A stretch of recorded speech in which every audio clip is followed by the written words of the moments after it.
I have to say, Kathleen Madigan, I find it odd that the president is making this speech today. I do too, and there's What no real prompted hint it? Right. that what he's going to say.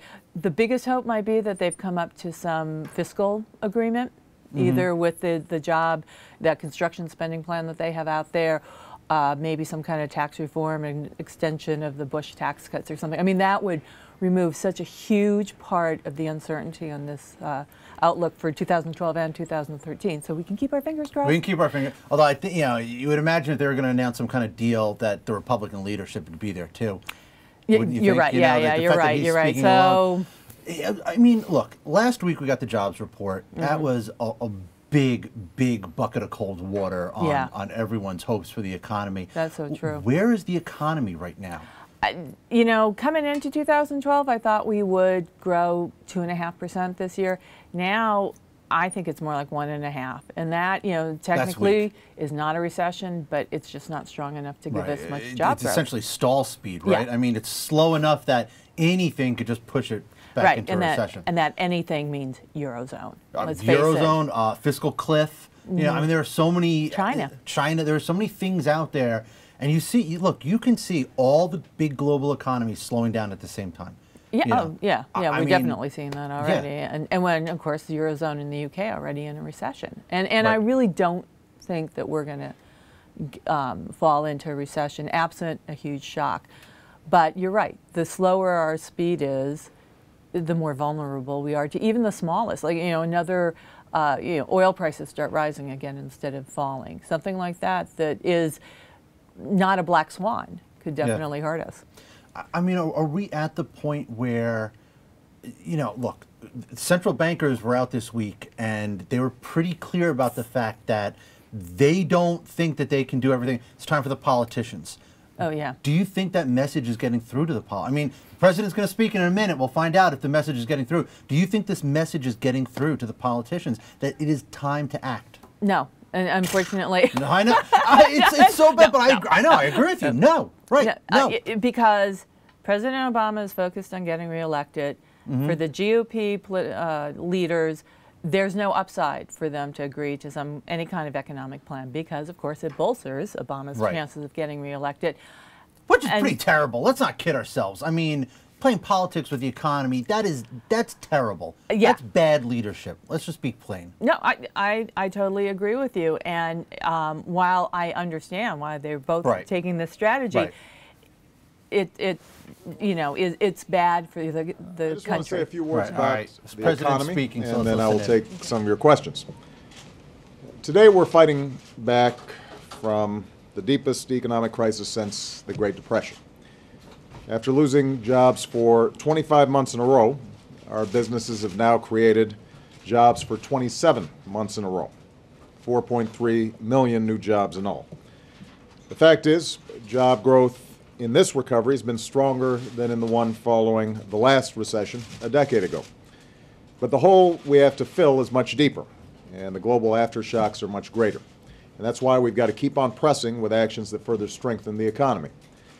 Right now, one concern is Europe, which faces a threat of renewed recession as countries deal with a financial crisis. Obviously, this matters to us because Europe is our largest economic trading partner.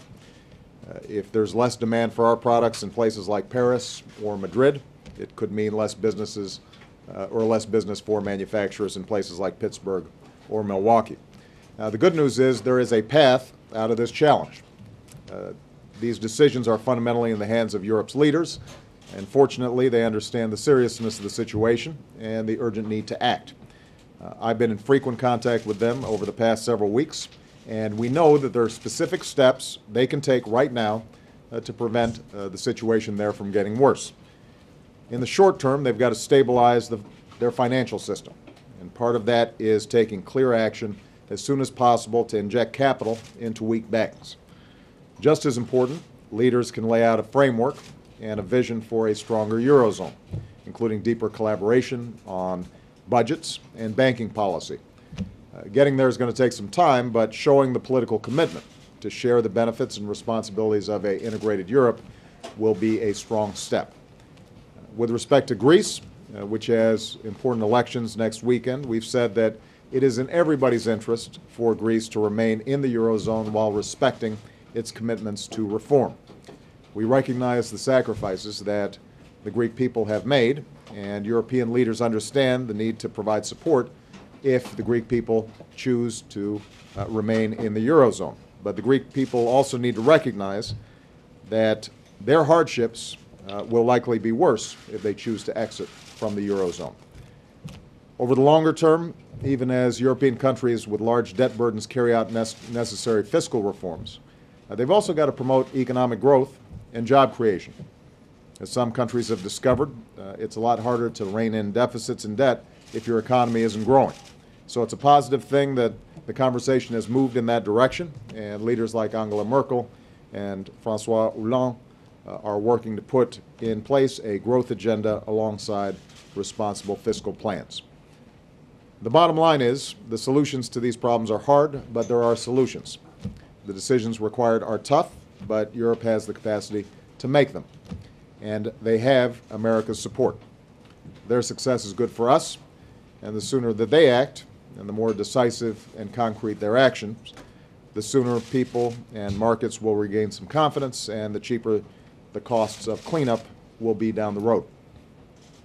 In the meantime, given the signs of weakness in the world economy, not just in Europe but also some softening in Asia, it's critical that we take the actions we can to strengthen the American economy right now.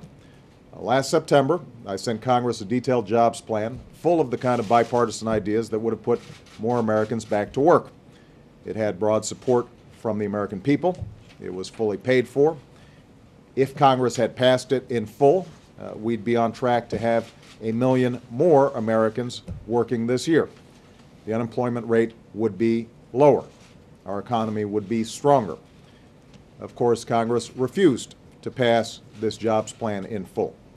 They did act on a few parts of the bill, most significantly the payroll tax cut that's putting more money in every working person's paycheck right now, and I appreciate them taking that action. But they left most of the jobs plan just sitting there. And in light of the headwinds that we're facing right now, I urge them to reconsider, because there are steps we can take right now to put more people back to work. They're not just my ideas. They're not just Democratic ideas. They're ideas that independent, nonpartisan economists believe would make a real difference in our economy. Keep in mind that the private sector has been hiring at a solid pace over the last 27 months. But one of the biggest weaknesses has been state and local governments, which have laid off 450,000 Americans. These are teachers and cops and firefighters. Congress should pass a bill putting them back to work right now, giving help to the states so that those layoffs are not occurring. In addition, since the housing bubble burst, we've got more than 1 million construction workers out of work. There's nothing fiscally responsible about waiting to fix your roof until it caves in. We've got a lot of deferred maintenance in this country. We could be putting a lot of people back to work, rebuilding our roads, our bridges, some of our schools. There's work to be done. There are workers to do it. Let's put them back to work right now. The housing market is stabilizing and beginning to come back in many parts of the country, but there are still millions of responsible homeowners who've done everything right but still struggle to make ends meet. So, as I talked about just a few weeks ago, let's pass a bill that gives them a chance to save an average of $3,000 a year by refinancing their mortgage and taking advantage of these historically low rates. That's something we can do right now. It would make a difference. Instead of just talking a good game about job creators, Congress should give the small business owners that actually create most of the new jobs in America a tax break for hiring more workers. These are ideas that, again, have gotten strong validation from independent, nonpartisan economists. It would make a difference in our economy, and there's no excuse for not passing these ideas. We know they can work. Now, if Congress decides, despite all that, that they aren't going to do anything about this simply because it's an election year, then they should explain to the American people why. There's going to be plenty of time to debate our respective plans for the future. That's a debate I'm eager to have. But right now, people in this town should be focused on doing everything we can to keep our recovery going and keeping our country strong. And that requires some action on the part of Congress. So I would urge them to take another look at some of the ideas that have already been put forward. And with that, I'm going to take a couple of questions, and I'm going to start with Karen Bowen, who is with Reuters, but as we all know, is about to go get a fancy job with the National Journal. So there you have it. President Obama says European leaders get it. It's what Kathleen Madigan and myself were just talking about. Yeah. Do you think he's right? Do you think that they actually get it, or is this kind of him prodding them to get it? I think it's the latter. I think it's them prodding. Yeah. Because look, it's not as though they haven't known for the last 2 years. 3 years. Yeah, what needs to be done. It is getting that political will to actually do it, especially as we started to say before President Obama started talking. The monetary policy, Mario Draghi basically said, hey, don't ask monetary policy to do what you guys should be doing. Right. And similarly, Bernanke said that yesterday to Congress. And I thought it was really interesting. Congress kept saying, well, what should we do? What should we do? And I just expected him to just stand up, like Howard Beale and say, I'm mad as hell and I can't take it anymore. You know what's amazing is, okay, so that speech from President Obama, he says European leaders get it, right? They get it. They understand what's going on. And then he turns around and spends the rest of the speech kind of lambasting our leaders, Congress, for not getting it. Yeah, yeah. And again, I think it's just, it's coming back to politics. And it is true. I mean, look, the Treasury can borrow 10-year money at 1.5%. Consider, and start working on the roads and bridges that are falling apart, and considering the productivity oomph that would give to the economy and more than pays for that 1.5% cost. Right. And, there are certainly enough construction firms and workers who would be willing to do this job, and yet there's no progress being made on that. And I just don't see it changing either anytime soon. Yeah, that's it. That's where we stand this weekend. That's where we stand at this point in time. Do political leaders get it? That is really the only question that matters anymore. I don't know. We're hearing that there might be something this weekend, something in the works with Spain. Everybody wants to solve the Spanish problem. And they almost have to. Greece is just kind of, it's very similar to, well, Rhode Island was, might declare bankruptcy. It's Rhode Island. And we're going to get all these viewers from Rhode Island writing me. But but Greece is a small problem that everyone kind of saw coming. Spain, they actually had their house. Yeah, and they had their house in order, and now it comes down to this banking problem again.